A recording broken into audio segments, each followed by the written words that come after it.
क्या आप जानते हैं कुरान की सबसे छोटी सूरत कौन सी है?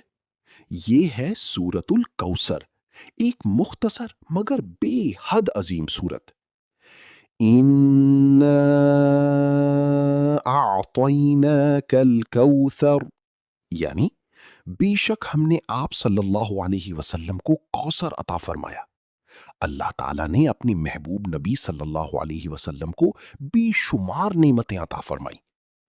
फसल्ली लिरब्बिका वनहर, यानी बस अपने रब के लिए नमाज पढ़ो और कुर्बानी करो।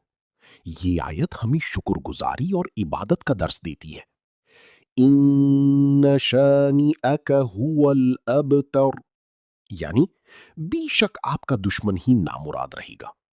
सूरतुल कौसर हमें उम्मीद, मोहब्बत और अल्लाह पर भरोसा सिखाती है। अगर आपको ये खूबसूरत सूरत पसंद है तो वीडियो को लाइक और शेयर जरूर करें।